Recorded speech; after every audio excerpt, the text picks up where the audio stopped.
tell us about her research on waste economies, waste workers, and changing caste-based practices and hierarchies.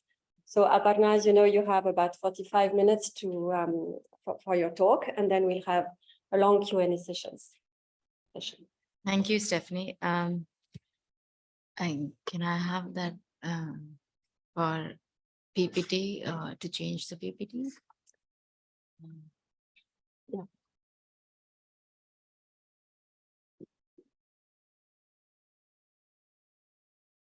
So press this. It's not moving.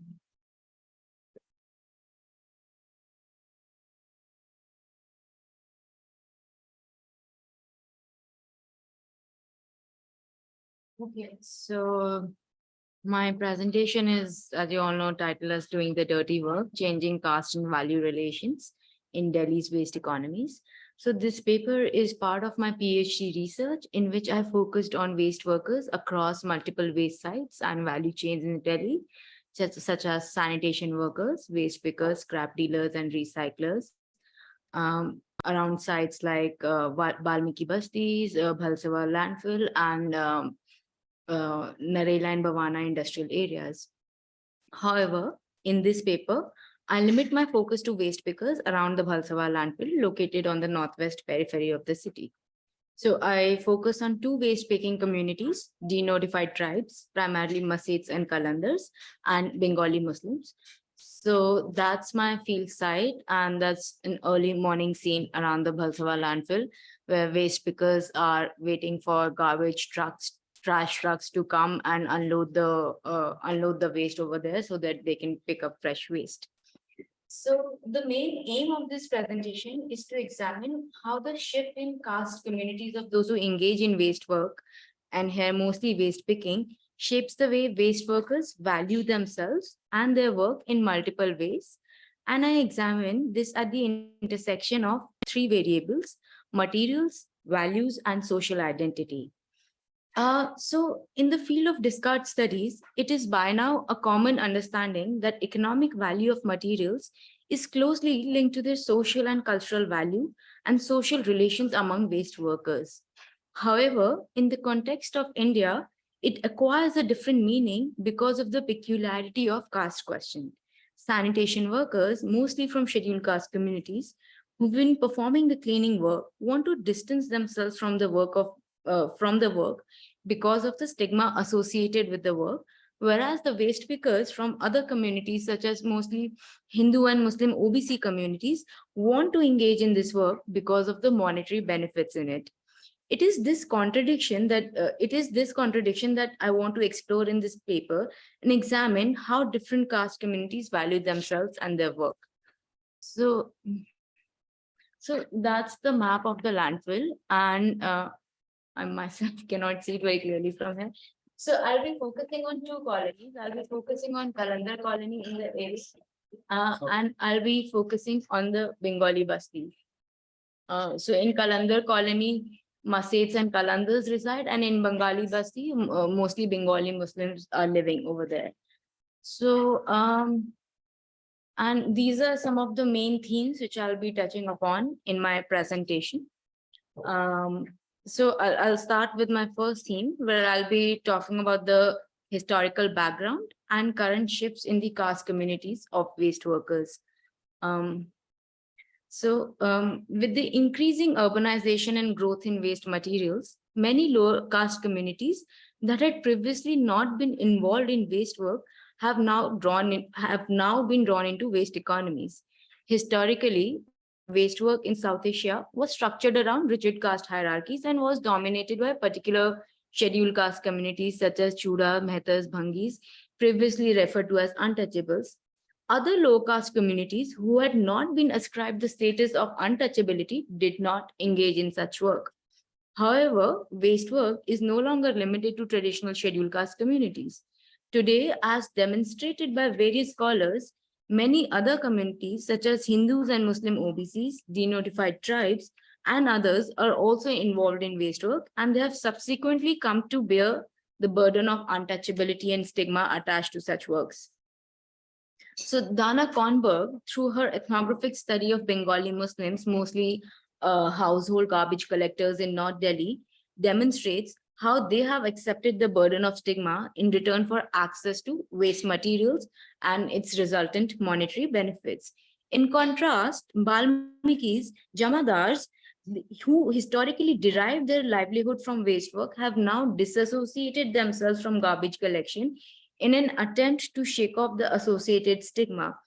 So here the relationship between Bengali Muslims and Balmikis is a bit complex one, and I'll explain it later when I discuss my section on ethnography. So in basically Balmikis are the employers of Bengali Muslim in today's context, and more specifically in Northwest Delhi, and I'll explain that in the ethnographic section. Following from the previous explanation, I take this study further and explore how, over the years, different caste and community groups have engaged in waste work, and in turn, how their engagement has challenged the traditional caste hierarchies. So, my project was an ethnographic study which involved observing acts of discrimination around the workplace and the neighborhood of waste workers, and mapping the everyday lives of waste workers in order to examine how waste workers from different communities create their own social. And here by the term social, I'm using Gopal Guru and Sundar Sarukai's conception of social vis-a-vis their past and present experiences, and how that in turn shapes their present day social identity. So now I'll briefly discuss the notion of wasted lives, which I seek to challenge in this paper. When we talk about waste work, it is seen in the realm of precarity, and waste workers are often termed as wasted lives. Zygmunt Bauman attributes varied meaning to the term wasted lives. He describes the term as in terms of redundancy and disposability, indicating that the presence of waste workers is not valuable and the human society can exist well without them. He argues that redundancy and disposability are the unavoidable outcomes of modernity. Bauman further uses the term overpopulation to refer to a set of people whose presence seemingly decelerates the functioning of economy, and hence they're referred as wasted lives. However, it's very important to note here that Bauman does not attribute these social characteristics to any of these communities. He deploys the term wasted lives to understand their present economic condition, instead of suggesting that their very being is wasted. So, my work here takes a different approach towards understanding the lives of wasted workers. Waste here is not seen in opposition to value, but rather is seen as central to capital accumulation, and so are the waste workers. As many of us who know enough about discard studies, we would know that Vinay Gidwani and Anant Maringanti, they deploy a political economy approach to understand waste value dialectic and to explain why waste workers are pertinent to capital accumulation and the social and ecological reproduction of society. I, however, take the analysis in a different direction and move away from the perspective of capitalism. I delve into the life world of waste pickers from different communities and examine how waste pickers deploy different tactics to navigate the precarious world of waste picking, and how in this way they value themselves with a positive balance in variety of ways by forging new social identities, cultural practices, and social relationships around their labor and rhythms of work. So from here on, I'll briefly explain the link between value of discarded materials and social relations of waste workers. So this is just a photograph of one of the scrap dealers around the Bhalsawa landfill area, who collects plastic scraps, and he's named his van as Trashonomy. So yeah. So, waste, as mentioned earlier, is often defined as matter without value. However, waste cannot be understood in simplistic terms as negative other of value. Rather, it has a dialectical relationship with value, wherein it entails both negative and positive aspects. It cannot be defined in monolithical terms and in terms, and it continuously in the process is in the process of becoming and unbecoming. Following this, I seek to understand waste value relation both in economic and social terms. And I cite Vinay Gidwani over here. He says that waste can be regarded as the spectre that haunts the modern notion of value, which itself operates into entangled register. First, value as the economic coding and logic of wealth in capitalist society, taken up in different but historically related ways of classical political economy, Marxist political economy, and neoclassical economics. Second, value as normative and moral template for conduct to not waste, to make full or best use of things. So he substantiates the understanding of waste in economic terms, where it is continuously slipping the register of valuation and devaluation. However, my work here is also an attempt to examine the social relations that are reproduced among waste workers at different levels and how that is connected to the value of discarded objects. Just to quote Turner over here. So Turner says that value is the form in which media represent what Marx called value relation, or the distribution of total social labor in different proportions to the production of different commodities and sector of production in ways that ultimately lead to the distribution of value produced in different proportions to different groups or of classes of society. So he substantiates this argument by giving examples of bureaucrats and domestic laborers who are not seen as productive labor, but rather as reproductive labor. He argues that this is the function of representation of value of what counts as productive and what doesn't count as productive. So following Turner's understanding of value, I look at how the lives of waste workers positioned at different levels, sanitation workers, waste pickers, recyclers, are valued differently depending on the nature of materials they are dealing with and the value attributed to those materials. So the value transformation of these materials and subsequently of human lives, that is of social relations, is contingent upon the relations of production of that time. So now transposing this concept of value on waste workers, specifically say sweepers, both in colonial and post-colonial times, we see why sweeping has always been understood as reproductive work. The act of sweeping dirt and discarded objects does not directly involve value production leading to capital accumulation. Whereas in the case of waste pickers and recyclers, the economy, that is the economy of recycling, collecting, sorting, segregating, transporting, and then recycling, directly involves the act of value production. So thus, based on Turner's understanding of value, it can be argued that the production of value is simultaneously a process of producing social systems of production. So this then brings me to the third aspect of waste and value, and that is, in what ways do waste workers value themselves and their work? This now understandably is a very subjective disposition. Marx and Engels argue that production of value involves a whole range of social activities, subsequently producing and reproducing social relations and social and political consciousness. So if one compares the everyday lives of sweepers and informal waste pickers, both communities of workers inhabit very different life world and social relations. Even though both forms of work are broadly bracketed within the same category, over time, the nature of materials and the economy of discarded materials and the community of waste workers have changed, and so have social relations. So the way different communities workers value themselves, they value their work varies.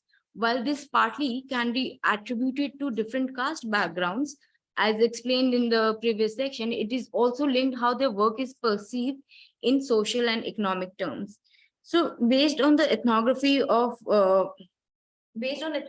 sweepers across different parts of Delhi and waste pickers in and around Bhalsawa landfill in the city, I argue that both the communities of workers, and here by both the communities, I do not mean caste communities, have different value systems and social relations.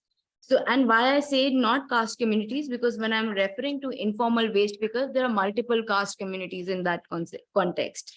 So sweepers, as iterated earlier, seek to disassociate themselves from this work and actively participate in political struggles in form of Ambedkar Jayanti, Valmiki Jayanti, unionization, and so on.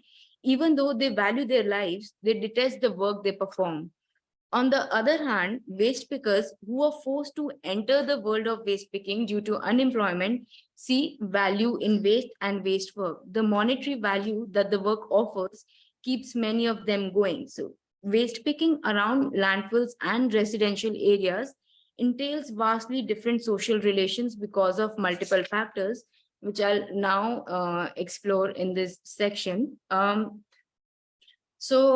I said at the beginning of the presentation, I'll be mostly focusing on nomadic communities, Masaids and Kalandars, and Bengali Muslims. Kalandars are, as of now, they are categorized as OBC communities. On Masaids, we do not have clear information. And Bengali Muslims, the ones I interviewed, they were mostly sheikhs and khans, and going by the Bengal state list, they're all OBCs, state list of caste. So I'll just briefly give a context of both the communities and then look into how, in what ways they perceive waste work around them. So Masaids and Kalandars are both nomadic communities. Kalandars are known for animal taming practices, and Masaids are known for snake charming. They're known for the snake charming work. I look at how, over the years, from the colonial era to post-colonial times, these communities have been pushed into cycle of poverty and subsequent socio-economic marginalization. Their increasing marginalization has further forced them into waste work, which was otherwise alien to both the communities. Historically, both the communities were criminalized by the colonial government under the Criminal Tribes Act of the 1870s. In post-independent India, these communities were denotified once the Criminal Tribes Act was annulled in 1957. However, there have not been any significant changes in their socioeconomic conditions since then. In fact, these communities, who were once recognized for their creative skills in street entertainment, which India was also once referred to as land of snake charmers in an Orientalist way, are today seen as blot on country's modern image. Many newspaper articles have frequently reported the impoverished living conditions of nomadic tribes of the country. They have been pushed into precarious situation with the coming of Prevention to Cruelty to Animals Act 1950 and Wildlife Protection Act 1972. Both these acts were widely used to book Kalandars for bear dancing and animal taming practices. And in addition to these acts, the Bombay Prevention of Begging Act 1959 is also used to threaten animal tamers. With the imposition of the ban on animal taming practices, many Kalandars and Masaids recall that it was in the era of Rajiv Gandhi that they were forced to leave their traditional and hereditary occupation of animal taming and were pushed into other works such as masonry, street vending, waste picking, and so on.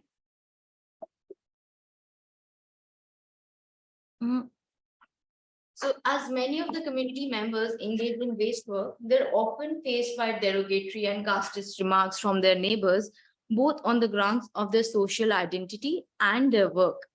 As I was walking down the lane of Kalandar Colony, one of the upper caste Muslim residents, Sabah Khan, told me how everyone from Masid community does waste work. She proudly said that her community does not engage in such work. Her husband was a rickshaw puller, and she said hopefully once their kids grow up, they will leave this area. And when I pointed out, well, there are many Khans among Bengali Muslim community who engage in waste work, she replied, there are many who change their surname to Khan, but that does not mean that they can match our social status. It is pertinent to note how caste here is very important identity marker for Sabah, who thinks that Khans, being upper caste Muslims, cannot engage in such work that is traditionally perceived as dirty and lowly. Another man named Anwar from the area referred to people from both the communities as lazy. He remarked, now, if someone who's poor and does not want to work at all, what will that person do? Obviously, waste picking, right? To this, I replied, waste picking is also a work. To which he replied, yes, yes, it is work, but it is not real work. You go according to your own time, wherever you want. There is no discipline. You sell waste according to your own convenience. Then obviously you will remain poor. Interestingly, he went on to say, this is not about Jati, madam. Everyone here is from different backgrounds. Someone is Ansari, someone is Qureshi. Everyone is equal in Islam. It's about what kind of work you choose to do and how you shape your life. So, and similarly, in one of the cases, this is around 2021 when amount of landfill fell. So it fell on one of the waste pickers from Kalandar community, and after that he became paralyzed. So some of the residents in the area told me, well, they are, they are from nomadic communities and they have been thieves in the past. So this is just a karma that today they're doing waste picking and now they've become paralyzed. This is what they deserve in their life. So these are some of the kind of remarks which are faced by Masets and Kalandar community for waste picking and for their historical social identity. Uh, in case of Bengali Muslim waste workers, most of them originally hail from West Bengal, but have been living in Delhi for last 30 to 35 years. Previously, many of them were agricultural laborers or rickshaw pullers in Bengal. They migrated to Delhi in the late 1980s and early 1990s in search of work. Unlike many other communities that pursue waste work intermittently, most of the Bengalis are deeply entrenched in the waste economy and have managed to dominate waste work in northwestern part of the city. Some of them have even managed to climb up the ladder to become scrap dealers. However, in the process, they've obviously borne the brunt of discrimination and humiliation at various levels. One, they're notoriously referred to as Bangladeshis by the police on pretext, police and middle class residents, and are often harassed on the same pretext. And one of the examples being that what we saw last year, the Shobha Yatra around Jahangirpuri area, where most of the waste pickers who were harassed were actually Bengali Muslims. And second, when they visit middle class colonies to collect garbage, they're often treated with disrespect because of dirty nature of work and are often forced to clean the stairs and dustbins of the households. And as many of us know, there exists this feudal practice where most of the middle class residents, they do not want to go down and hand over their waste. It's always being picked up by the waste pickers who have to climb who have to climb many stairs to actually go and collect the waste. And similarly, one of the incidents that I can recollect was that one of the women in my colony, one time a waste picker came and his cart was already overloaded because he had not come on the previous day. And when he said that I'm not going to collect any more waste, she forcefully went and dumped her waste in his cart. And then she said that आजकल इनकी जाति के काम भी हमें करने पड़ते हैं. So basically meaning that today, nowadays, we have to perform the work of people of these castes. So now that waste picker was actually Bengali Muslim, and what she had in her mind was that this person must be from a scheduled caste community, or what they in a derogatory often refer to as jamadars. But for her, that did not matter. For her, what mattered was that the person who's actually picking up waste is an untouchable person, and that's how she would relate to a waste picker.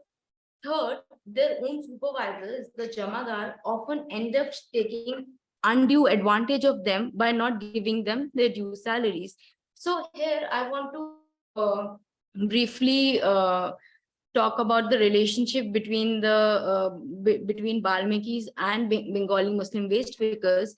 So most of the Bengali Muslim waste pickers in Northwest Delhi, those who do household garbage collection, they're actually employed by the by Jamadars of Valmiki community. So now Delhi for the longest time did not have a formal waste collection system. It came only late 2000s. So what happened in the process was that earlier waste was actually collected by the Jamadars who had informal rights over these areas. And later, when Bengali Muslims came, they started employing Bengali Muslims to collect the waste, and they took a back seat and let Bengali Muslim do the household garbage collection. However, in the process, many of them actually do not end up paying the waste collectors. The idea is that Bengali Muslim waste collectors are going to earn by selling that waste, whereas the Balmiki Jamadas, they get their money from by collecting the household garbage collection fees. So actually physically it is the Bengali Muslim waste pickers who are collecting the waste, they are not the ones who are getting paid for it, and in which we see a reversal of caste hierarchy taking place in that context.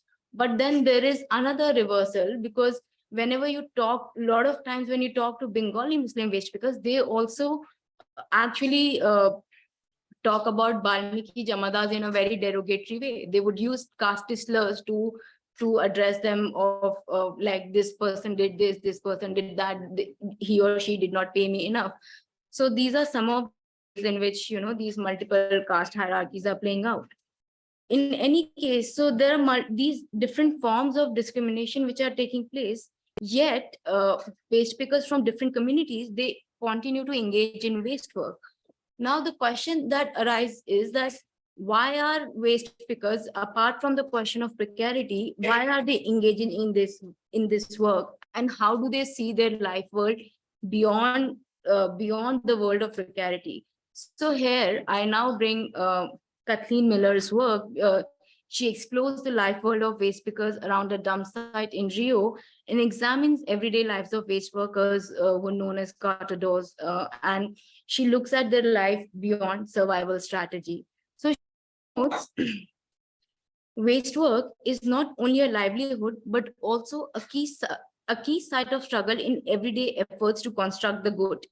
Not in the normative sense, not in the sense of normative and prescriptive, but in the sense of what is valued, desired, and aimed for in living out of life. In this case, within precarious conditions.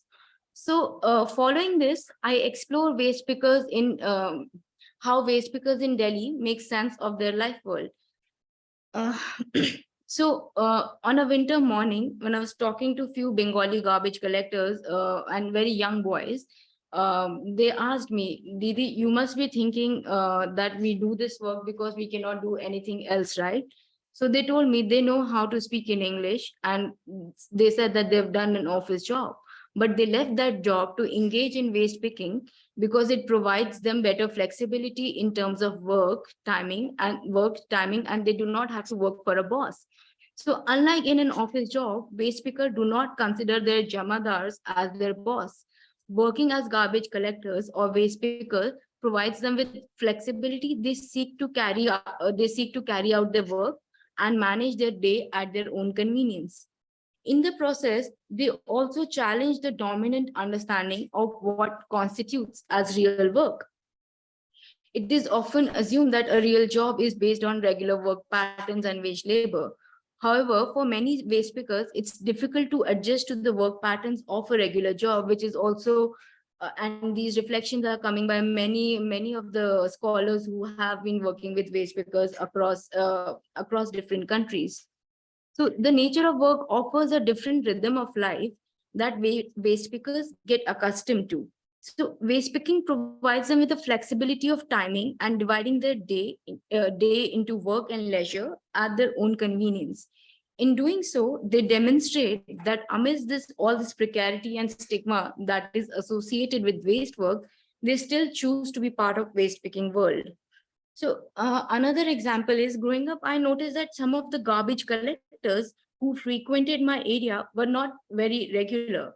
Their sense of timing was very erratic. Sometimes they would come at 6 a.m. and sometimes around 11. These exasperated middle class colony residents. Subsequently, the Balmiki Jamadas would replace the older garbage collectors with new ones in the hope that new ones would come on time. And when I asked some of the garbage collectors that why would they do so, they said that they do not feel like coming for garbage collection services in the morning, and if they cannot come on time, they just go to the landfill and look for waste over there. It gives them more flexibility in terms of their routine. Moreover, landfill is also a space for recreation for many of them. Sometimes, when waste workers are tired of their day's work, they sit in a corner and smoke cigarettes and play sometimes football on the flat surface of the landfill. However, now with the ongoing development around the landfill, I'm not very sure if they're able to play football over there. Um, so the flexibility of routine is not just it's not just about working condition about working according to one's own will and rhythm. It also includes conditions of precarity that waste pickers have to confront. For example, many waste pickers prefer going to the landfill rather than garbage collection because they need to look after their kids, cook foods, and send their husbands to work. They need to finish waste picking by 11 a.m. to come back and take care of their household chores. Thus, what one might interpret as following one's own rhythm and breaking away from 9 to 5 work regime, as argued by Miller and Tatiana Thyme in other contexts, also includes situations of contingency and precarity that force waste pickers to choose their work over others. One of the waste pickers, Akturam Bibi, a waste picker from Kalandar colony, who, when she spoke about working with waste, she said, कूड़े के काम से क्या शर्म, ये दुनिया एक खादान है और हम इस खादान का हिस्सा. So this roughly translates as, why shy away from waste work? This world is a mine of resources and we are all part of it. Everything that we have made is part of this mine, and just like other materials, waste is also part of this mine. So I interpret this remark to understand how Akhtarum Bibi and many like her add meaning to their life and work, where they do not necessarily see their life and work as separate from each other. One can choose to interpret this narrative in many different ways to understand how she derives a sense of meaning and value from her work. Possibly, such a narrative functions as a coping mechanism that helps her feel better about herself and justify her work to society, in which waste work is commonly considered as dirty, foul, and stigmatizing. And another interpretation could be that waste workers do not necessarily envision their life through a very reductive lens of wasted lives and redundancy. For many, like Akhtaram Bibi, accessing waste work is not merely a matter of informal survivalism. So precarious life conditions might have forced them into waste work, but that cannot explain every aspect of their life.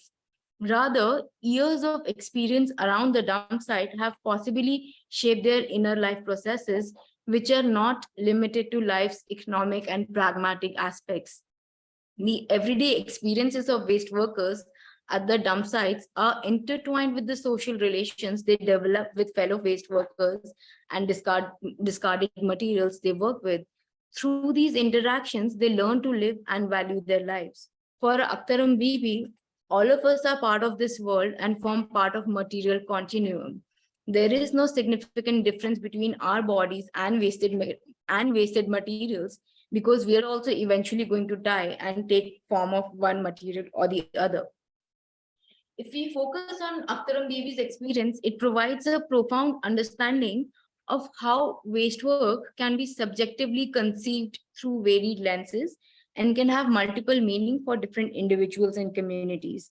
Moreover, situating Akhtaram Bibi's ideas with her social context helps us understand how her historical and social context has shaped her understanding of waste materials and work. Nomadic communities have strong ecological connections. Many of them are dependent on various types of ecological resources and carve out intricate ecological niche for their survival. It might be possible that Akhtaram Bibi's understanding of waste work is influenced by her community's past. Many people like Akhtaram Bibi are part of multiple socials, ranging from their identities as waste pickers to their gender community and to their gender, caste, and religion communities. In the process, their views about their own existence are often shaped by different socials and experiences they are part of. Here, an individual is understood not in isolation, but from the social, and rather as continuously shaped by multiple socials. How much time do I have? 10 minutes. Okay. Um, so next, I look at another example of, I look at story of Razia, a Bengali Muslim scrap dealer. So I examine her everyday life vis-a-vis her community members, NGOs, waste work, and the ways in which she negotiates and struggles in order to live up to her own ideals of well-being. Here, the understanding of well-being is not limited to material concerns, but involves other attributes such as being respected and validated by the community and striving for gender equality in her colony. At the center of this analysis lies an attempt to understand the ways in which Razia mobilizes various aspects of her identity, gender, waste worker, and being a Bengali Muslim in order to protect herself and be valued within her community and family. So she's exposed to host of vulnerabilities owing both to her religion and and the Bengali Muslim marker. The latter invites suspicion about her citizenship status because she's seen as Bangladeshis, and for her, the ideas of well-being and meaning making are about overcoming life's precariousness. So, one of the example, the way she often mobilizes her identity and wants to be valued is she works with multiple NGOs in the area, and some of the very famous NGOs associated with waste work. She and those NGOs together, they make these claims that they provide identity cards to waste workers and they provide skill training to the waste workers. And she claims that the NGO has actually helped her with resources, and today she has her own business of electronic scraps. So over time, when I spoke to other workers around Bhalsava colony, a lot of them told me that they have not been provided with those identity cards that she's claiming, and even those who were provided with those identity cards did not really help her, or did not really help them actually escaping the harassment that they're often harassed by the police. And second, the fact that they said that these NGOs cannot provide us with any sort of training. We are the ones who are picking up waste on landfills on daily basis.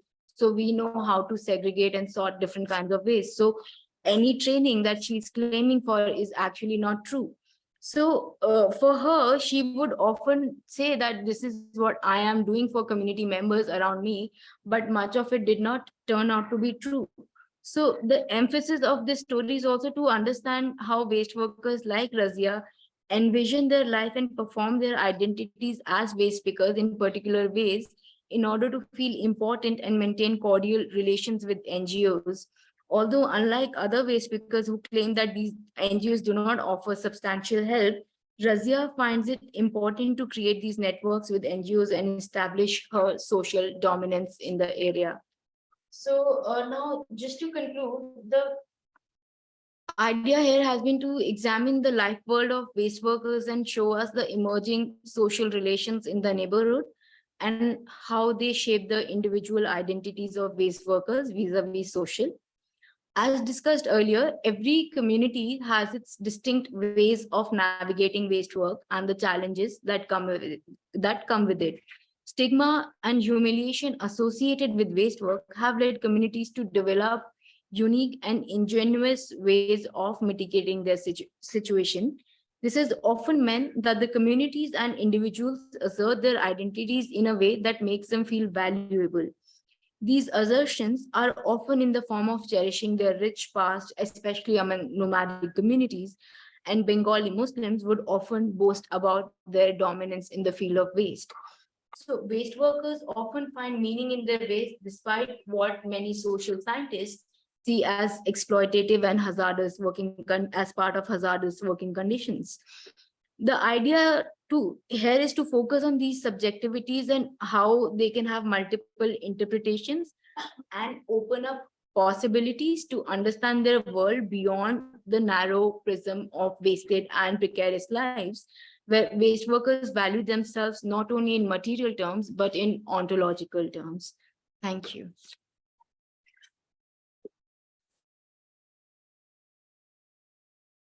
Thank you very much, Aparna, for this very rich and intriguing talk. I'm sure there will be a lot of questions now.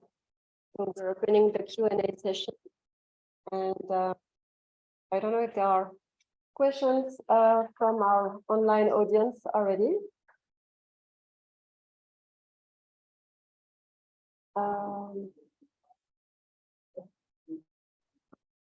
Or maybe I can start. I have my own list of questions. So maybe I'll just start by asking you that you have mentioned several times that the value of, the stigma attached to waste picking is also attached to the nature of the materials treated by waste workers. Can you tell us more about it? What kind of materials are they dealing with, and who is dealing with what, and what is more prestigious than what? Right. So the thing is that one of the main reason to look at the question of materials and stigma is, so when we look at wet waste, there is often much stronger stigma attached to it. And the reason I bring in Balmikis over here and informal waste, because is that when we talk about waste, and if I'm loosely using the term in terms of dirt, so that's mostly say soil, dirt, dust. So that is or say even human excreta, which waste picker, which sanitation workers have been actually removing for centuries now. So that was not something seen as economically valuable. They were not economically valuable materials. Sure, they can be in many other forms, but historically they've not been seen in those sense. So that's why there was this stronger also stigma attached to dirt, human excreta, and all these materials. But when we look at more of dry waste, and so more so in today's time, and we are living in the time like high level consumption. So if you, even if you're selling plastic, or if you're selling a pencil or any of these objects, so there is a lesser stigma attached to that, and which also reaps more of course, monetary value for waste pickers. And hence, like, there's a difference in the how we would look at wet materials and how we would look at dry materials. And I think within that there are multiple forms of hierarchies, in the sense that, so in the presentation I did not focus on Hindu OBC waste pickers.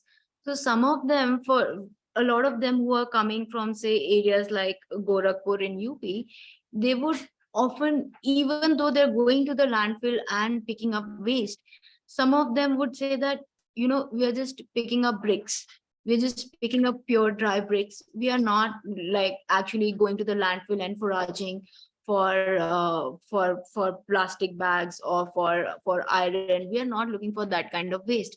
Bricks are easily visible, we collect them and we directly sell them to scrap dealers. So for many of them it was very important to protect their identity of being Hindu OBCs, and they do not engage in this work. So a lot of them would actually just collect bricks, but a lot of them would also lie, saying that, this material is easily available around landfill in one corner. So for us, it's easy and we do not have to actually dirty our hands among other kinds of waste in the area. So these are some of the differences. Yeah. Okay, so we have a question by Paritosh. Paritosh, do you want to ask a question?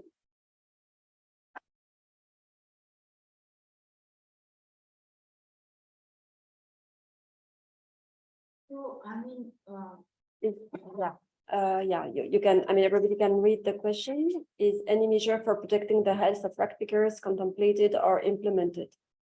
I mean, there's few NGOs in the area who've been working on protecting their health, but otherwise, if we are specifically talking about government-led measures, I would say, especially around the landfill area, specifically, no, I would say it's a clear no. There are some government there's some small clinics in the area where waste picker often visit, and a lot of scrap dealers who employ waste pickers, what they do is that they often ask them to take they take tetanus vaccination just to protect them from any sort of injury that might happen in future. But if you're asking about a very more organized sort of health measures, then I would say no, at least in my knowledge. Yeah. Okay, then we have another question by an anonymous attendee. So I don't know if the anonymous attendee wants to talk. But if not, then the question is, how do you perceive the impact of mechanization in waste collection and processing on the lives of waste workers? And what about the incorporation of new technologies to track waste, segregate waste, etc.? Track waste. Okay, so mechanization has had many impacts on the lives of waste because one of them is that because say around the landfill site where I work, that is Bhalswa landfill, there nowadays there are lots of these machines called trommels. So through trommels, they're actually segregating dry and wet waste, and then they're trying to process it and even send it to incinerators. So when those machines were set up in the area, a lot of waste pickers were not actually allowed to access the landfill. I have not been to the for last 6 months, so I'm not very sure if today that is actually creating a problem over there. But mechanization in general has impacted waste pickers very badly. So say garbage collectors who visit middle class residential areas to collect garbage, they are the ones who are actually directly impacted by mechanization, because all these private companies that are now coming up with the whole public private partnership model, what's happening in the process is that they have actually removed a lot of local receptacles, and now we have very few receptacles, where again there are these big machines where they're segregating dry and wet waste, and all of that collection is being done by PPP waste workers who are, and their exploitation is like that's a whole another topic. But for informal waste pickers, what happens is that they're often being bullied by private companies, because they want to limit the access of informal waste pickers, because if informal waste pickers are actually collecting garbage, then what happens then, a lot of middle class colony residents would not end up giving their waste to the private developers and the private waste management practitioners in the area. So they actually try to harass them by, like, sometimes the police would stop them, sometimes the private companies would stop them, sometimes in the local receptacles where they actually have to go and dump their waste. So they're now being asked to provide their identity cards and mark their attendance. So even though private companies are not their direct employers in any sense, but the informal waste pickers who've been doing their work for last 30 years, today they're being actually forced to mark attendance, just so that this whole surveillance mechanism is there. And sometimes they're being asked for hafta by the police, and a lot of these activities are taking place nowadays because of mechanization. And I mean, and that is with informal waste pickers. And if we talk about Balmikis, because all these private companies are actually hiring nowadays a lot of Balmiki workers to do all the garbage collection services. So on the one hand, we see that contractualization and informalization among government sanitation workers, and now they're moving towards these private waste management companies. So here their work is much more precarious, because they are being paid, say, I think 2 years back, they were being paid 13,000 rupees for their work. And here they have no scope for unionization and to ask for better salaries. So if they were government workers, it was of course easier for them to, unionize themselves, ask that we want a permanent job. But of course here that space is not at all there to to do any kind of negotiations. Yeah. Okay, and then we have two questions by Mira. Mira, do you want to ask your questions? I think you're unmuted. Hello. Mira, do you want to speak? Is she still muted, Prakriti? Hello, can you hear me?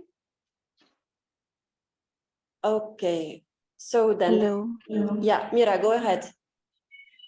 Yeah. Hello, Aparna. Thank you for your talk. My question was, I wanted to know, if you came across any gendered aspects of waste work in Delhi, because usually what we see is that, it's often men who come to collect household waste from homes and even sort waste in landfills. So, what aspects of like waste picking or sorting do women involve themselves in? And secondly, you mentioned that the social backgrounds of waste workers have diversified now and is not limited to scheduled caste communities. So I was interested in knowing how, if you came across it, do workers navigate caste-based violence or stigma that accrues from dealing with waste? So with respect to your first, thank you for the questions. With respect to your first question, I would say that yes, when it comes to garbage collection, there are very few women who come for garbage collection. But if you're talking about landfills, I would say there are more women around landfills than men. It's easier for them to go pick up waste and come back to their homes, and which I even briefly mentioned in my presentation. And but the gendered aspect that comes into play is when many of them actually they would say they cannot go late in the evening because it's very dangerous for them, and many of them have spoken about sexual harassment if they go late at night. So and even a lot of them prefer going around 6 to 9 in the morning.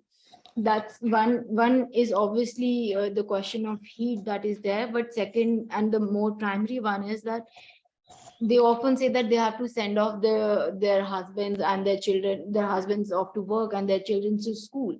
So for them it's actually easier to go and collect waste from 6 to 9 and then come back to their homes. So that is one gendered aspect. And then the second one is that so when we look at scrap units, so you would see that many women they're paid less, and two, a lot of them are actually, so if they have to transport waste, then it's mostly men who are working around these scrap units, and they're actually shifting waste from the units to any of the transportation system that they're using. And women are actually mostly engaged in sorting of waste. So now they are paid less on the pretext that transportation of waste and lifting that waste is actually more it's a more heavy lifting sort of work. And when women are actually sorting waste, that's not a very challenging task, which obviously is not true, because when you are sorting waste, it requires a lot of, like, you have to be very very patient when you are actually segregating waste. So if you're sorting out plastic, you might be sorting out 10 different kinds of plastic, which requires a specialized skill which they develop over a period of time, and which requires a lot of patience, and they're often working from 9 to 9 or 8 to 8. So and a lot of times we do not even see them directly in scrap units, because they're mostly sitting in a closed room and doing that work. So that, I would say, is the gendered aspect. Second question, I would say that was mostly my presentation when I was looking at how do workers navigate caste-based violence and stigma that accrues from dealing with waste. I mean, uh,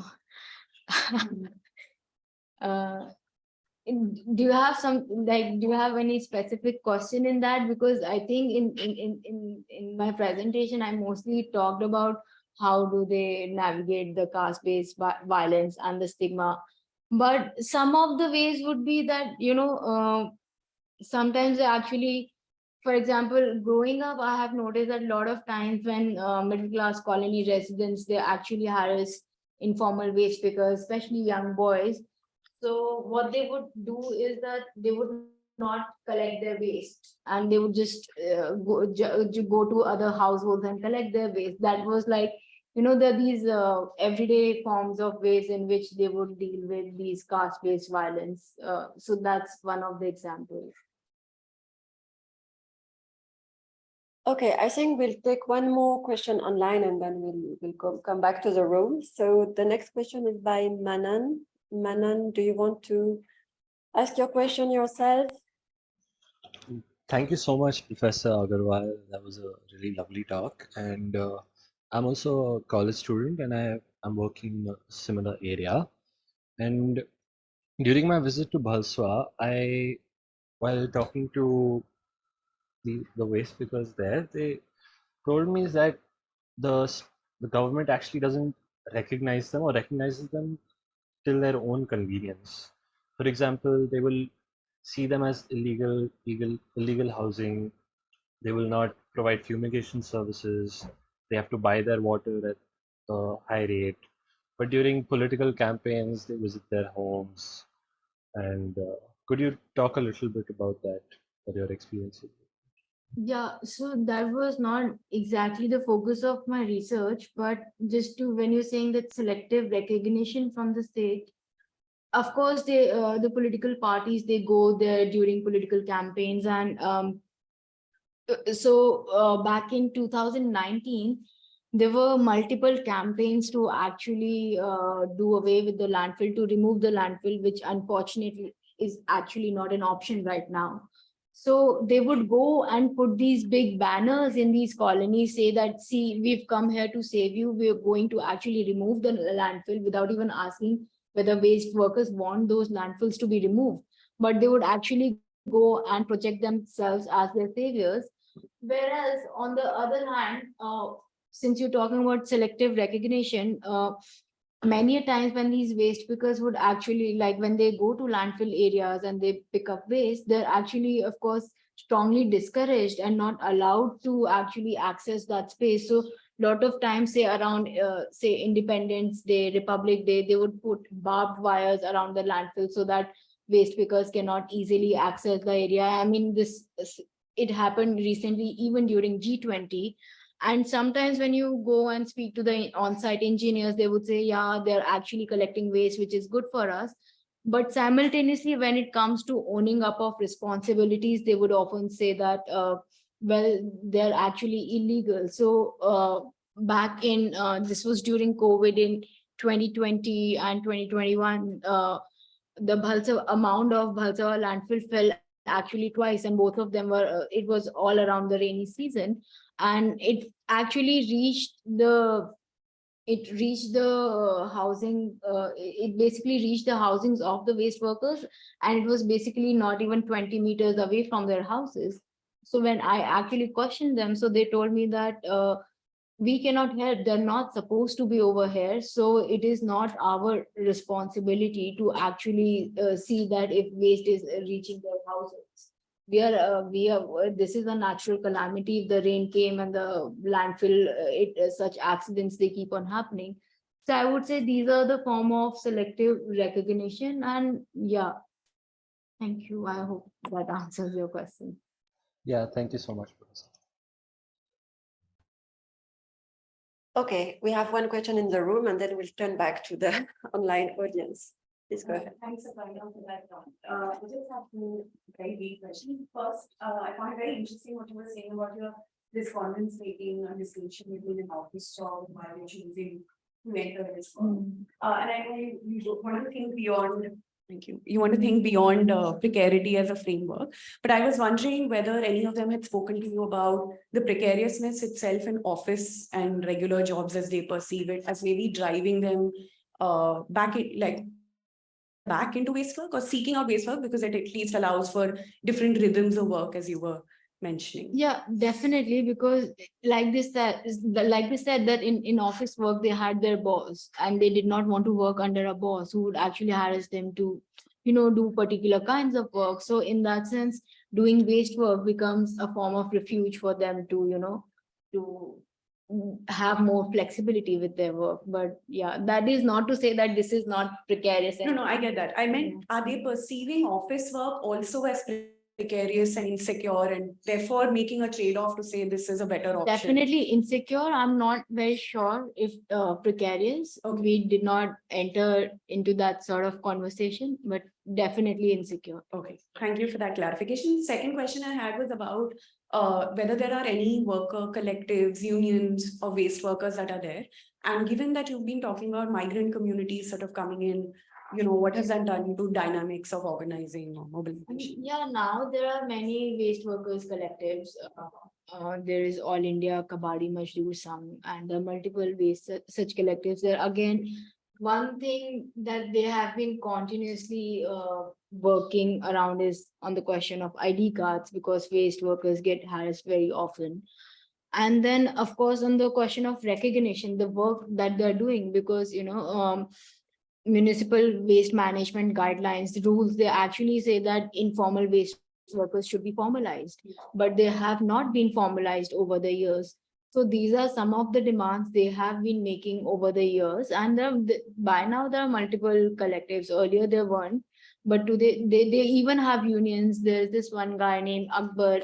He's around Ghazipur landfill, and he often mobilizes workers to actually work for their rights. And then Viego is there, and they've been working very actively in India. I think recently there was a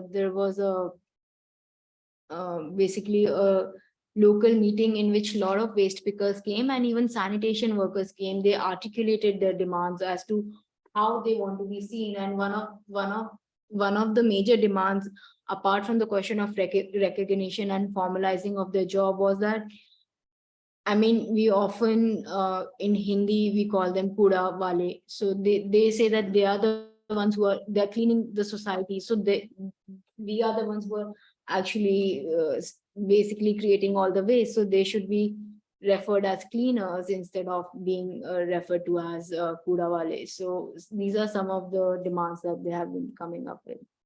Yes. Yes.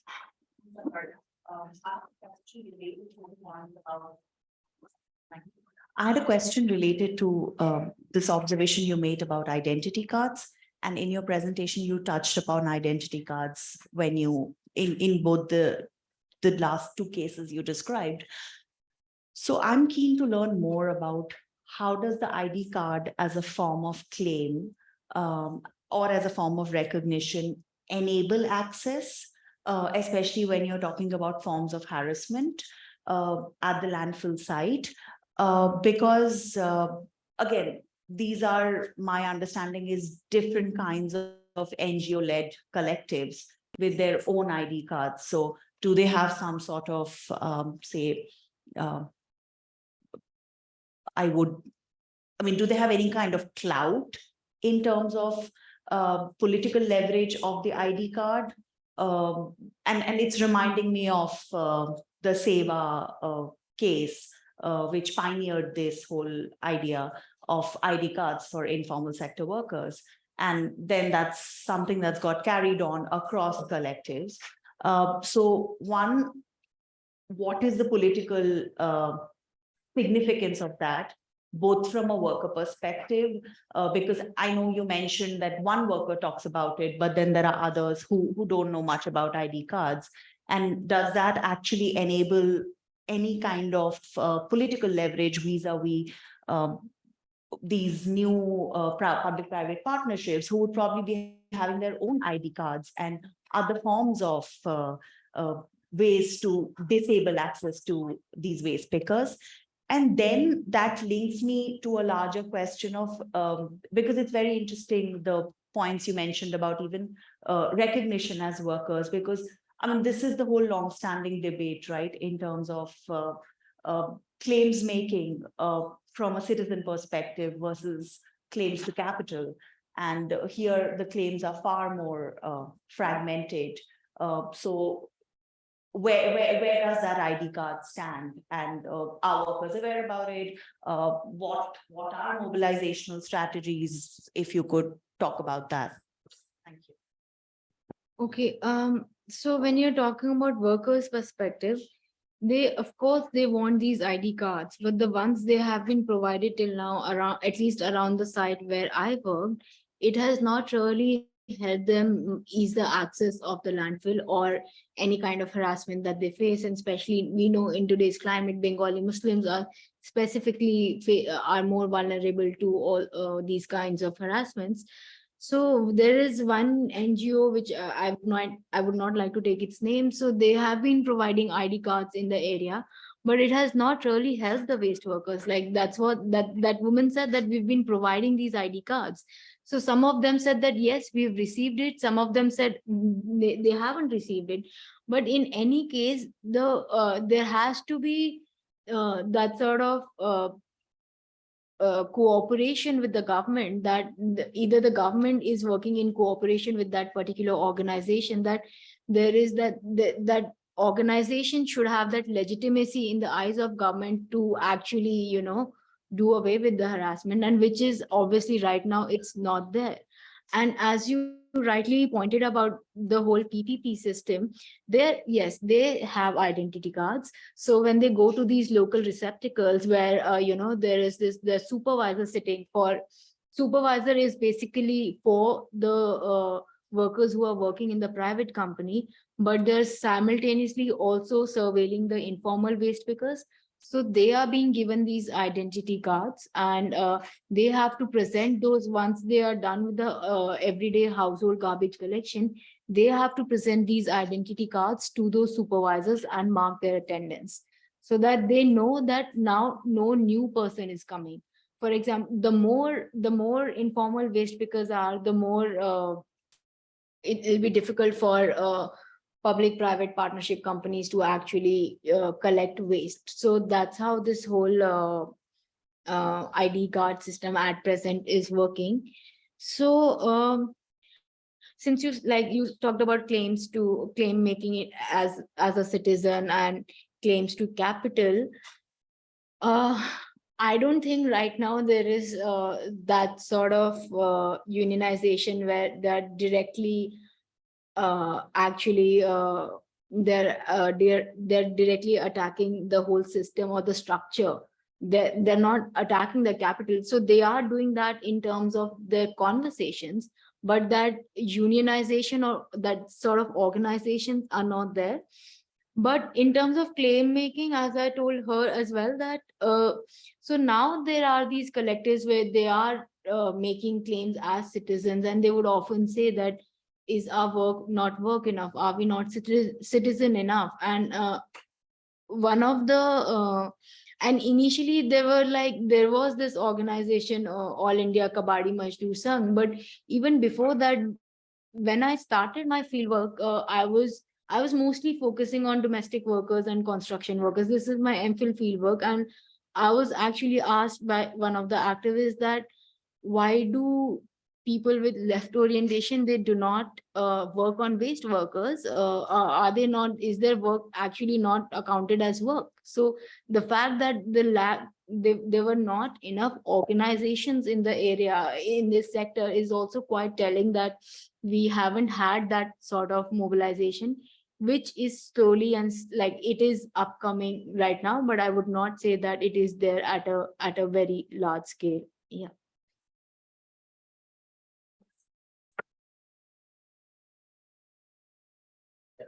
Okay, I'm sorry. Thank you for your input. It's very, very informative. I have a small query. What baseline you consider in this study? Because after this waste management rules were promulgated, and municipality came to a direct role protecting their lives. So, how do you consider the use of changing cost and value relations at the waste economies are concerned? Because unless you have a set of baseline, consider free waste management to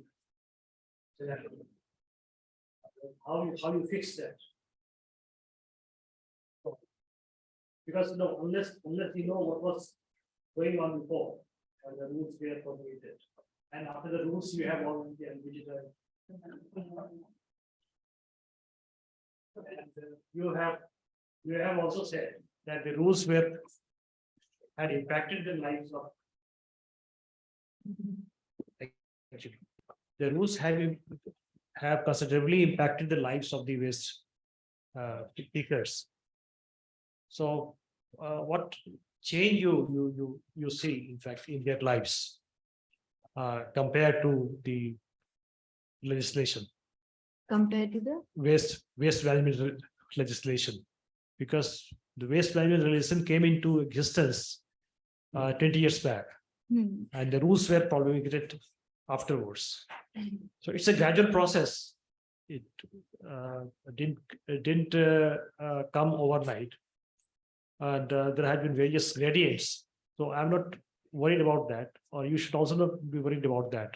But in the pre waste management legislation condition, there must have been a set of conditions which you must have compared in your studies, because unless you capture those conditions, how will you evaluate the changes in the value relations? Because when you say value, that it has to be against certain pre-existing conditions, against that set of conditions. That's my question.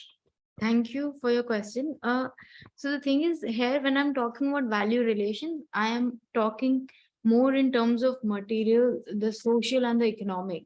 So the material, the values that materials have, or at least it's understood that the kind of values that they have, and how it impacts the lives of waste pickers. So I don't think it has necessarily got anything to do with the solid waste management rules. But if we have to draw that sort of comparison, the thing is that for the longest time, municipal solid waste management rules were not actually implemented, and there was no door-to-door collection in, at least in Delhi. I think I even mentioned it at some point in my presentation that so the waste was actually collected by Balmiki communities, Jamadars, who would then take the waste rubbish to a local receptacle in colonies. And from there on, municipal sanitation workers would collect waste and take it to the landfill. So that was the system earlier. And then slowly and steadily, this whole migration started taking place, where we had Bengali Muslim waste pickers coming in. And I'm sure if you look at other geographies of waste, we would have waste pickers from different communities, right? So over there, when we are, I mean, and this is the fact that they were actually, until now, they were actually filling the gap, right? So when Jamadars were actually already filling the gap, and then came the Bengali Muslim waste pickers. So after the implementation of the rules, what happened is that now we do not have government sanitation workers. We have a public-private model in place. And those garbage collectors today who are coming, they are coming as private players, right? So they are being paid very minimum wages, and so they are also getting exploited.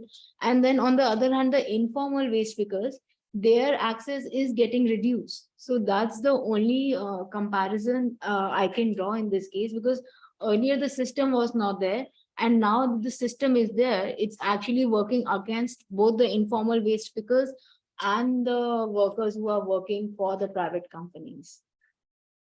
Thank you.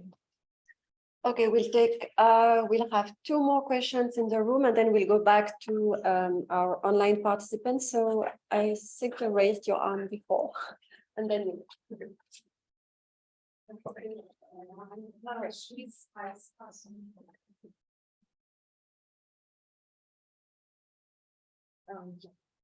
Asking questions. The first one is, I think this was your main point about the reversal of caste hierarchies, of how the Bengali Muslims get employed sometimes by the Valmikis, a sort of a reversal of caste hierarchies. I was just curious to know, and this is linking back to the very first question you asked on materials, if you think about the substances of waste. So I was particularly thinking about excreta and human waste. And do you think there's also a reversal happening when it comes to the collection of, or the work of toilet cleaning, or the work of waste, particularly around scavenging, which is linked to human excreta? Why I'm interested in this question is because my sense is that when we think of the substances of waste, so even the degrees of purity and pollution differ, right? So like not all waste is impure at the same degree. So I'm just curious to know how is the entrenchment of the traditional caste hierarchies when one thinks of the collection of human waste. And do you see a similar kind of a reversal happening there, the way it's happening with, let's say, scrap or other kinds of waste? And I understand this is outside the scope of your fieldwork. The other question is, this is a broad question generally on how would you comment on caste in urban settings? Because one thing that I think is emerging from your presentation is that there's definitely a sort of shifting of traditional hierarchies that's happening, the reversals that are happening. But when it comes to identifying, especially when the middle class residents immediately identify somebody and use caste slurs, there is a stickiness of caste linking it back to a hereditary occupation, whether or not the person doing that occupation is coming from a traditional caste group that was historically collecting that waste. So how do you think this is something that tells us more about how we think of caste in an urban setting, where there is some anonymity, but there's still a stickiness of the hereditary occupation and a very quick association of caste identities? Thank you. I mean, I really like your second question. With respect to your first question, so I really did not look into manual scavenging, so I don't think I can really comment on changing caste hierarchies in that domain. But you're right. The thing is that we do not really see these communities that I'm talking about. We do not see them in the realm of even say sanitation work, which I hinted at. So even if you talk about sweeping, so I mean, cleaning human excreta is an extreme case, right? But if we talk about sweepers, so you do not see presence of like you do not see a strong presence. Yes, there are few Hindu OBCs and there have been Muslims, SC. I mean, we do not have that category for Muslims, but we do have Muslim OBCs over there as well. But talk about manual scavenging, at least in Delhi's context, I don't think so. And that becomes the primary reason that for them there is value in materials, right? And that's why they choose to engage and they choose to work with these materials and sell them in the market. So for them, it's not this work, it's the value that the monetary value that the work is offering. And that's why they're actually taking up this work, right? So with respect to your second question, that yes, you're right that these shifts are actually taking place. And for a lot of middle class communities, it's almost that the person who is for them, it's these caste hierarchies for many of them, not for all of them, are very static in their mind, because they are assuming that these waste pickers or these garbage collectors are actually are from scheduled caste communities. They are unaware of it.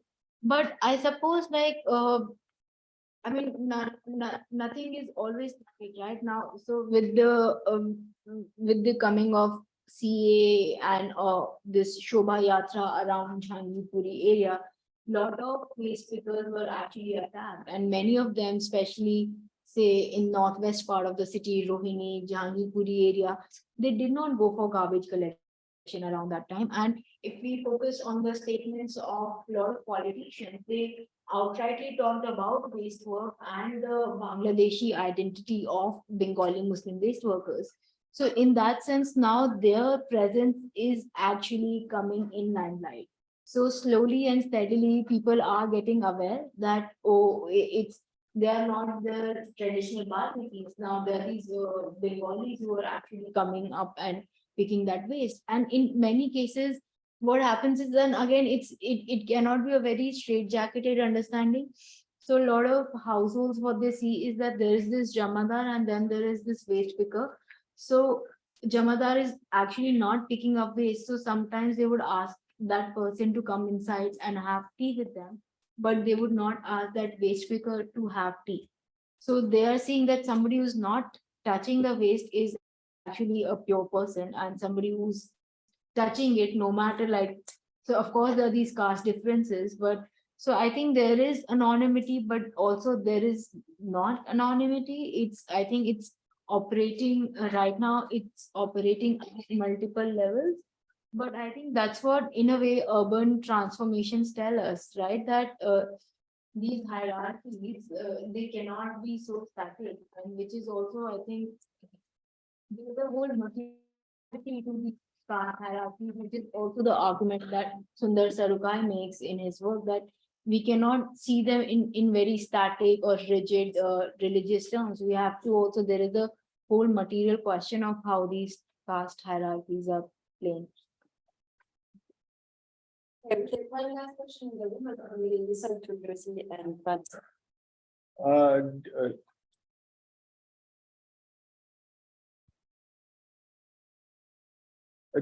During our recent visit to Balaswad area, we saw that different people, we were speaking to them, they say that their rates have been cut down from the pre-COVID era. Actually. Earlier, they used to get more money. Now they are getting less money in terms of their different items which they sell to the scrap dealers. Actually, now it has come down to half the rates. Actually, what are the reasons for this? Actually, in your I mean, I've not really done my recently done work like in last 4-5 months, but it could be just around COVID. I know there was this, of course, the rates fell, and that was because that there was not there were less materials. The consumption, the lot of recycling factories were closed around that time, right? So when the recycling factories were closed, so even if waste pickers could collect materials, there was the factory dealers and the recyclers could not provide them with the same value because the whole market was down. So that was one of the primary reasons that the rate of these materials fell down. So, and I mean, for other materials, I would say it could purely depend. I don't know how much of it is post-COVID effect. It could also purely depend on the nature of materials. So, say with the whole crackdown on plastic recycling industries in Narela and Bhavana, many industries have been closed over time, and every year, like the act has been changing. And so say 2019, then 2021, 22, there were ceilings of lot of factories in these areas. So what happened was that even if, and there was this promotion for virgin plastic, and there are different microns of plastic. So first government said that we're going to ban 50 microns of plastic. Then the government said that we are going to ban 75 microns of plastic, right? So all that was happening. So if a waste picker is collecting waste, so sometimes they would even collect a polythene which is maybe 50 or less than 50 microns, and then suddenly the ban comes. So it is of course not very beneficial for the factory dealer and for the waste picker. And it's actually like I think back in 2019, 50 micron plastic was actually illegal, but many waste pickers had actually collected that, and then neither the scrap dealers nor the recyclers were ready to buy, but because there was a major crackdown on their factories. And then the same thing happened with 75 microns. So in the whole process, everyone is suffering, but of course the one who's at the bottom of the hierarchy is going to suffer the most. So that I can say about plastic. But of course, like India has had a big market of papers, and there's this big trade with China. So now I don't know what exactly is the dynamics over there. In my work, I focused on plastics, and I know that post-COVID and with these plastic recycling rules, it has affected the whole plastic economy. So I can say for that, but I'm not sure if I can speak for other materials. Okay, so we'll now turn back to our online participants. We have, I think, 3 questions. Josie has commented on a question. Josie, you want to ask your question?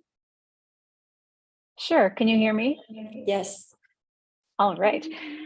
Thanks for a fantastic presentation, Aparna. I mean, my question's written there, but now I have more questions. So I'm curious about your observations of any of the impacts of this increasing role of private companies and sort of the digital and on-demand platforms that have been rising up in urban waste management in India. And so again, you already touched on this a bit in a previous response, but I wanted to bring it back around to like these issues around caste and then the type of worker that a work that a worker is doing.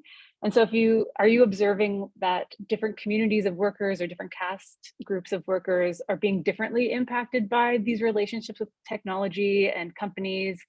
And I mean, even Isha's question about like formalizing and organizing efforts as well in Delhi. So just, yeah, back to these questions of caste and worker type. So when you're talking about mechanization, you're mostly talking about solid waste management system at large, or are you what mechanization even in terms of recycling units?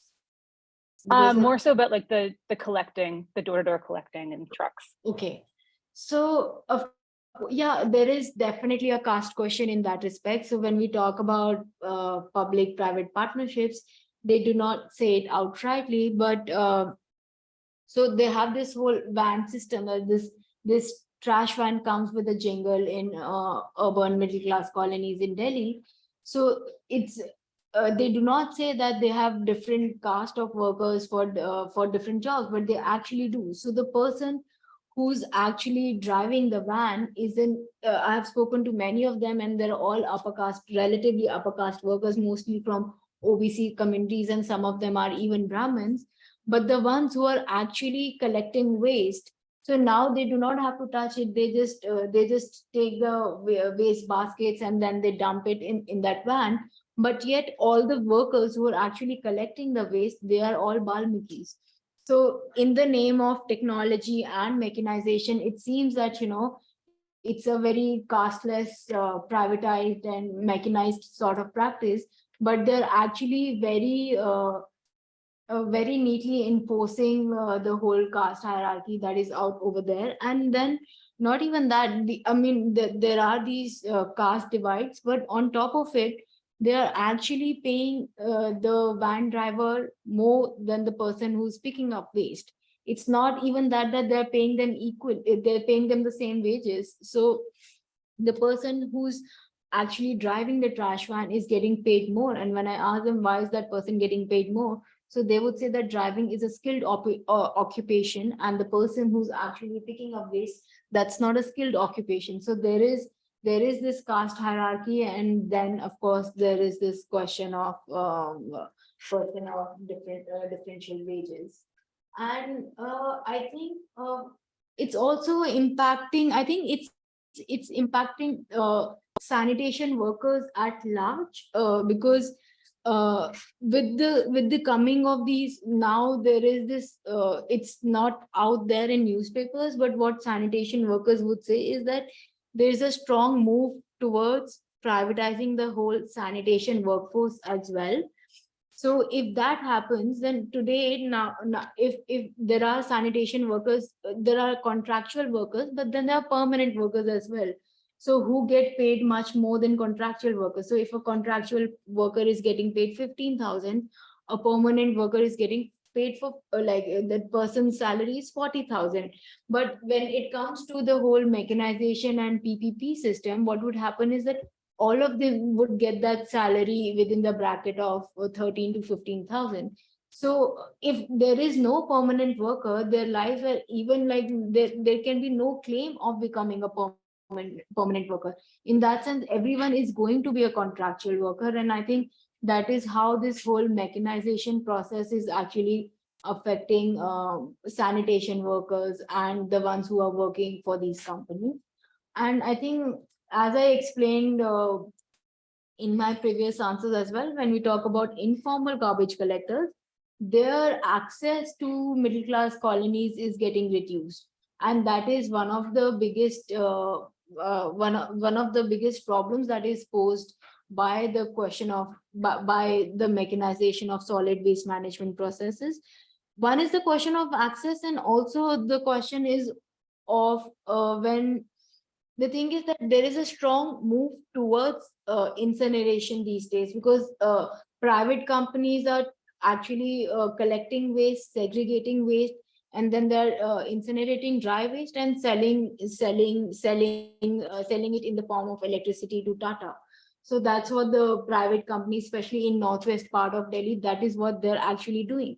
So if that is happening, and if there is a strong move towards that, many people are also then inclined to actually give their waste to PPP collectors instead of informal garbage collectors. So if majority of cities waste, which is not the case yet, but it can become in the future, if much of cities waste is actually getting collected by PPP companies, then it would obviously reduce the access. And if the move towards incineration is accepted by the residents of the city, then of course there will be a strong impact on informal waste pickers.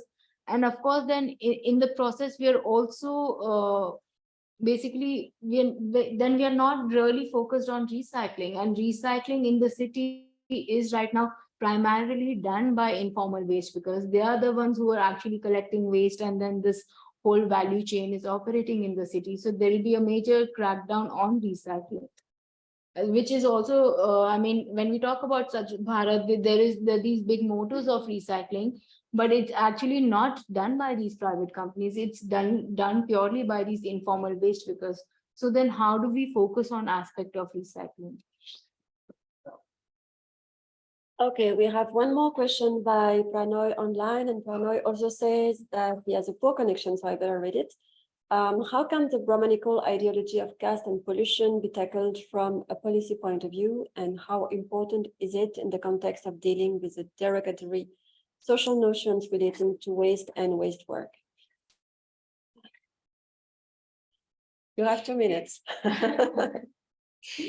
Okay, so I'm not very sure how can the Brahminical ideology of caste and pollution can be tackled from policy point of view, but I think one can only go step by step. So lot of sanitation workers, when they talk about uh, basically technology, bringing up technology in the domain of waste work. And it was assumed, like many years back, even Vijay Prashad in his work is saying that the technology of waste work is actually not going to do away with the caste question, and which we see in today's time as well. So when a lot of these cleaning machines were brought to Delhi, then the number of sanitation workers working with these machines were actually reduced. So one might say that, okay, so there are less number of Valmiki workers who are actually working with these machines. But what we are doing in the process is we are actually unemploying these workers in the process.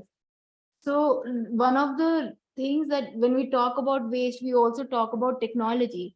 But then there is this very strong pessimism that can technology actually remove the caste question, or then caste gets co-opted by the whole process of actually mechanizing the whole waste management process. So there remains a dilemma. So I'm not very sure how I can answer that question of caste and pollution and policy.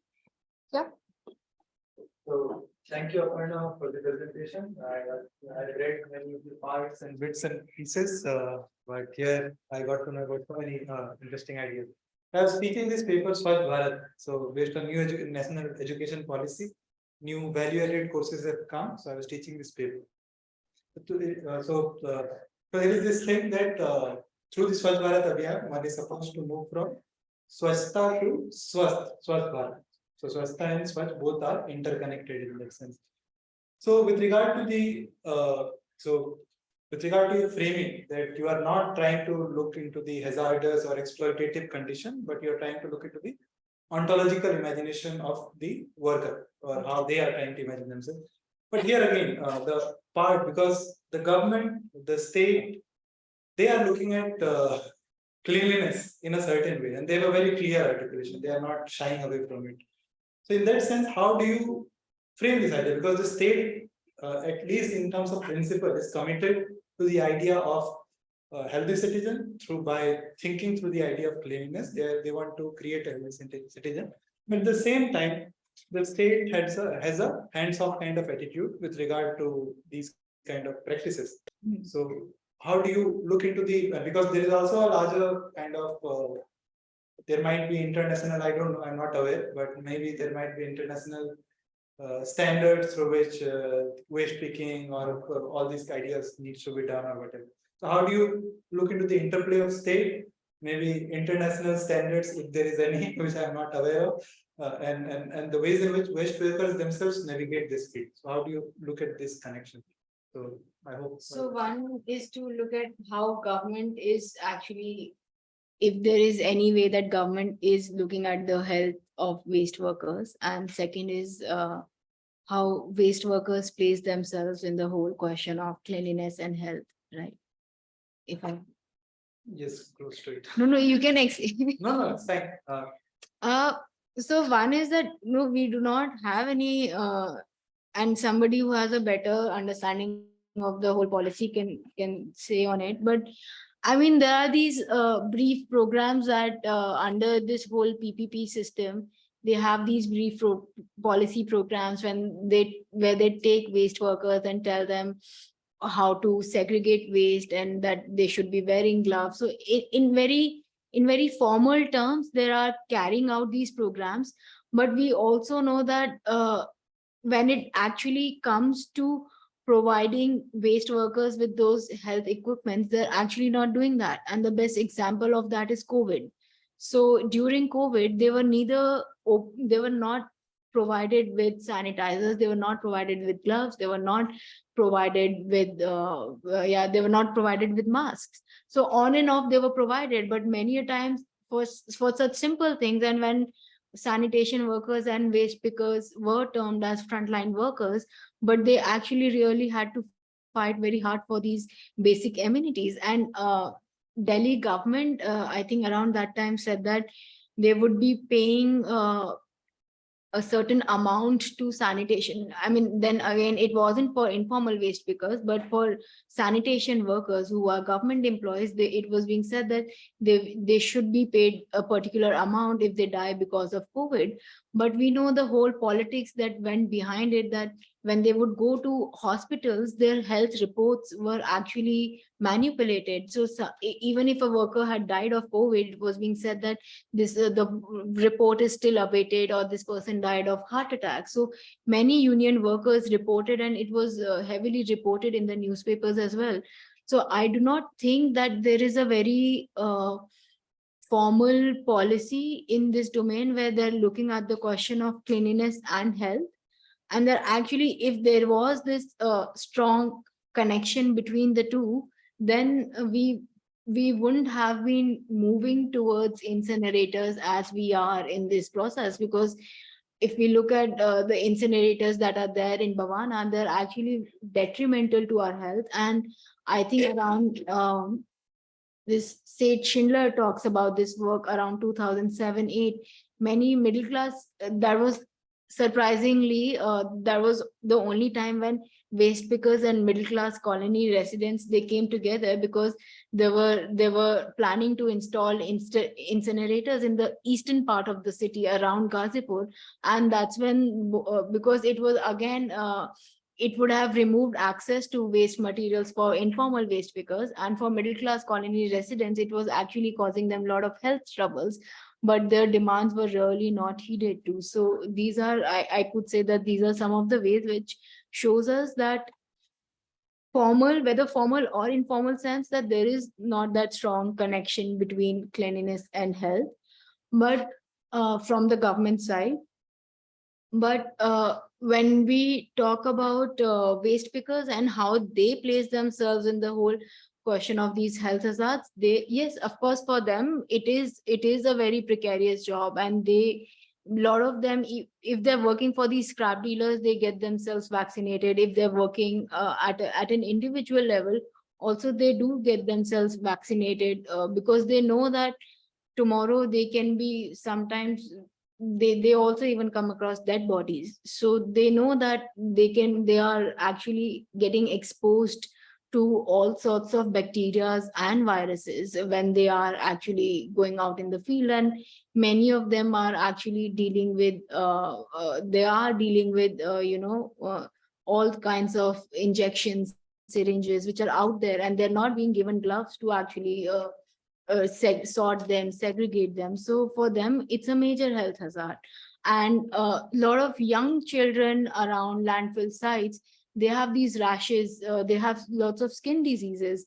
And when they go to local community hospital, the doctors themselves say that, so these are problems emerging from the ecological conditions that are there around the landfill, and they really cannot help them much with those skin diseases. They have to just give them like some basic medicines to deal with those problems, but of course they're not enough. And now, I mean, one thing is that recently we saw these fires around landfill in 2021, 2022, but when we know that problems like tuberculosis is quite actually very much out there when we talk about tuberculosis, and lots of lung diseases are there in these landfill spaces. But there is, I mean, when I'm talking about their ontological being, it's not that I'm trying to eulogize the way they're looking at their life world, but I think there are multiple aspects of how they're looking at themselves. So these problems, of course, persist for the people who are staying around these landfill sites. Yeah.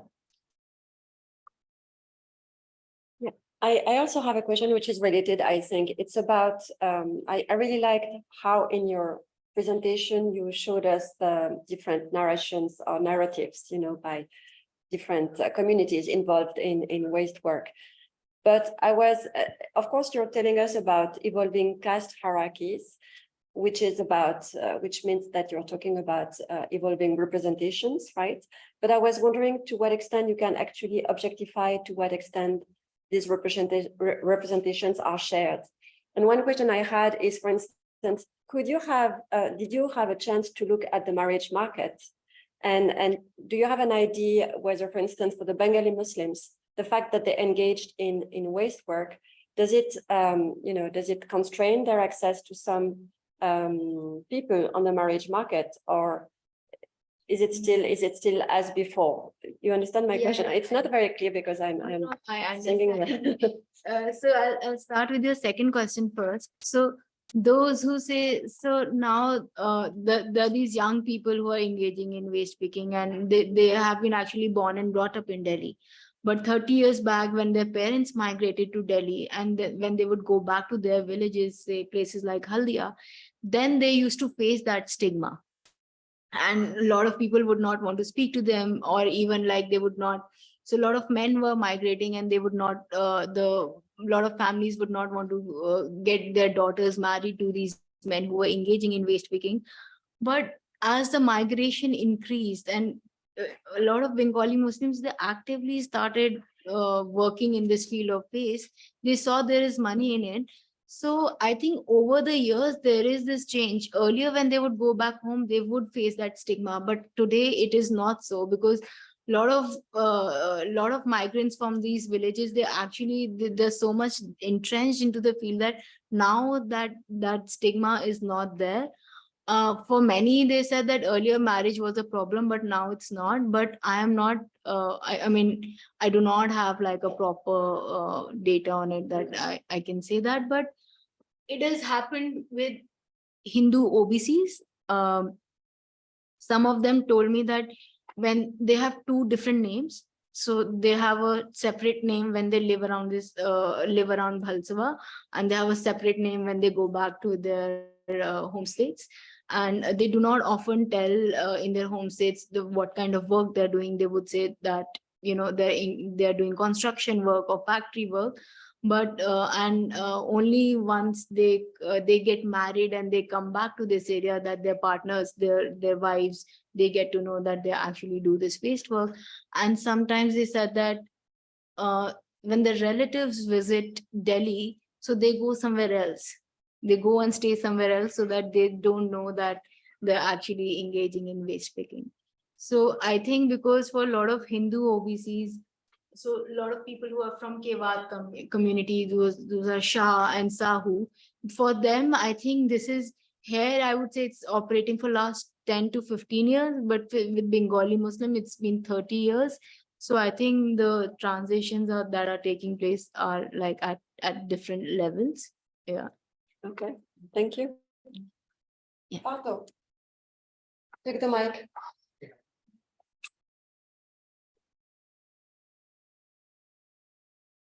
Thank you, Aparna. Just to sort of take off the thread that you started, try and understand the sort of changes over time. So what did you observe in terms of, you just mentioned the children who have been born and raised here in the same occupations, and what's been the sort of movement in and out? I mean, I can understand so two kinds of things. One, from being a worker on a waste site to sort of dealing in waste, moving into the business of waste. And do we see any movement across generations in that space? And the second is sort of moving out of the waste story itself, because you're in an urban environment, you're doing various things, it's possible to do that, right? And secondly, this whole shift, the entry rather of the private sector, and whether that entry of the private sector means that there is now a larger, bigger private company which wants to sort of appropriate the value of waste, which previously was sort of available for workers, given the fact that the government waste workers were not interested in sort of the recycling value of that particular waste. But now perhaps the private company would like to capture as much of that value as it could. And therefore, there is less left for them as businessmen, as business persons. And perhaps, therefore, there may be more employment for them instead of working for the private company to sort, segregate, and so on and so forth. But there is less material with which they can actually conduct business. So is that a phenomena that you actually see in any of these structures? Is that and that sort of, does that thing that somehow restricts the mobility story in moving from waste work to waste business? So the thing is that right now these private companies are mostly there in the domain of municipal waste. So a lot of, say, scrap dealers who are dealing with plastics, who are dealing with paper, I think that is still going through other channels. A lot of households are not dumping, say, their newspaper waste and say iron or steel waste. That is still not going through these channels. So I think, I'm not sure if I can say that with the coming of waste management companies, there has been substantial reduction in the waste materials, which would affect the businesses yet, but it could be possibly so in the future. But with this question of municipal informal waste workers working for private companies, they do not want to work for these companies, because a young waste worker is able to earn, say, around 18 to 20,000 rupees. But these companies are actually giving them, say, 15,000 rupees. So, and on top of it, they do not have that flexibility when they're working with these companies.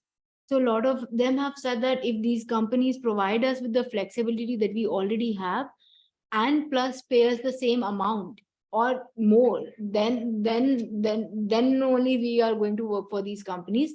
Otherwise, we are not going to work for these companies. So most of the individuals, when you ask them that do you want to work for these companies, they say no, and they feel threatened by the presence of these companies.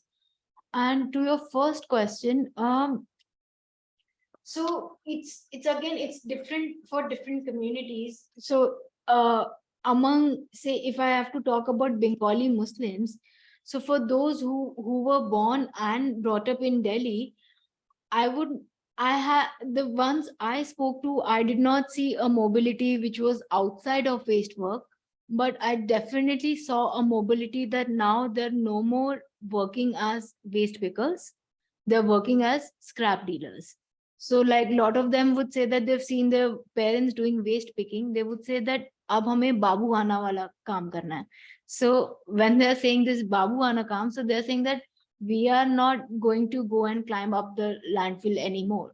So, but having said that, I'm sure there are a lot of waste pickers who are sending. So this woman Razia, I spoke about as my last example, she actually sent her kids to boarding school so that they could study over there.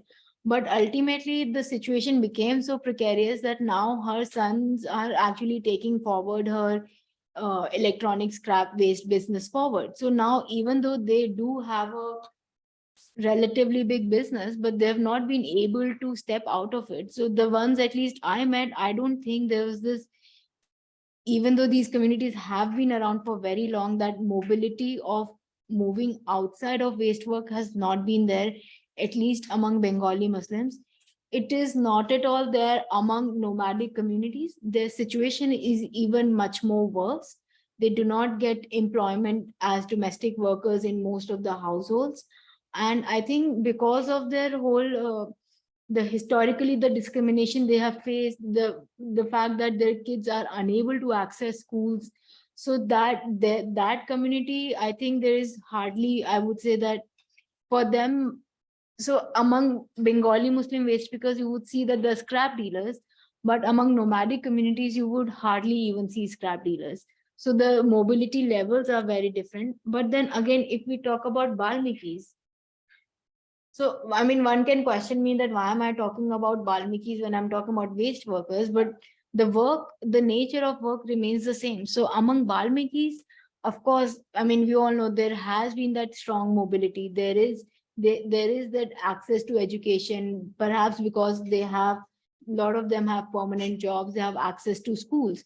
So there's this strong sense that we are not going to do this work which our parents and grandparents have done for centuries. So there you see they're accessing a lot of these skill development programs and taking up jobs as carpenters and different jobs and all sorts of jobs that are there. But there is a strong sense that they are not going to do work in this field. But I suppose now I have not really explored the question of politics when it comes to informal waste, but I think now because the communities have been, for Balmikis, they've been there for centuries. For Bengali Muslims and a lot of informal waste, because they have recently migrated to the cities. So I think now now these organizations have come up, and now we see some sort of both political and economic mobility. And I think now when we look at it, maybe we'll see that like if they are taking up other kinds of work in the city. But what I saw on the field in last 2 years, I did not see many of them taking up any other kind of job. Thank you. Okay, any other questions? You've had a lot of questions already. Okay, so thank you very much, Aparna. That was a great presentation and a very rich discussion. Thank you, everybody in the room and online. Thank you so much.